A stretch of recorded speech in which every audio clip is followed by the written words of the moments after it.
Hi, my name is Emma Wappet and I'm a Director in the Global Mobility team here at PwC.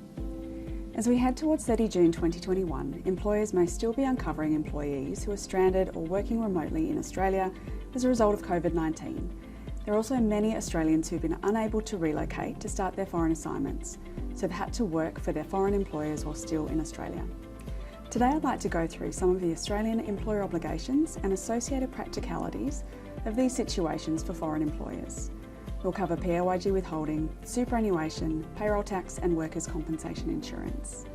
For people working in Australia, the liability to PAYG withholding over FY20 and FY21 depends on their resident status, possibly the role they're undertaking, and whether there may be a double tax agreement exemption that can be relied upon. While some PAYG withholding concessions were announced by the ATO for the year ended 30 June 2020, when it comes to FY21, the ATO has released guidance saying that foreign employers may need to withhold PAYG withholding from employment income for residents of Australia, unless a DTA exemption applies. When it comes to superannuation, super is required unless a certificate of coverage is or can be put in place for the employee.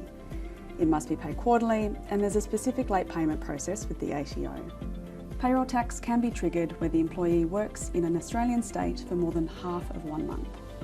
There are income thresholds for the employer, but grouping provisions apply that may mean this threshold is already being used by a related or grouped entity.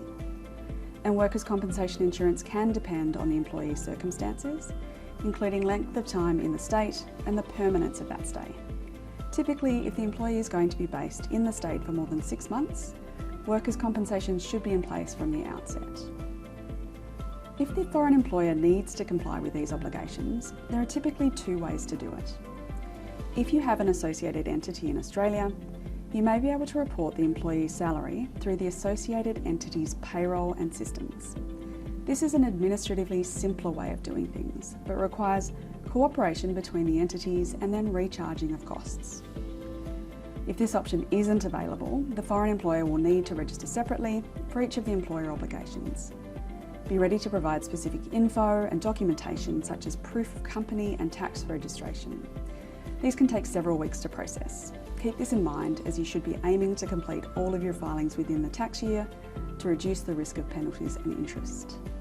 When it comes to super, keep in mind also that you may be limited in the number of funds you can contribute to as a foreign employer. Finally, you should also consider the corporate tax implications.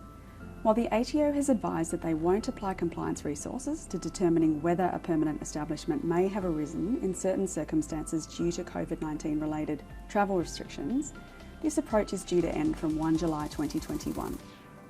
Our outsourced payroll team specialises in helping foreign employers deal with these issues. If you have any questions, please feel free to reach out to us.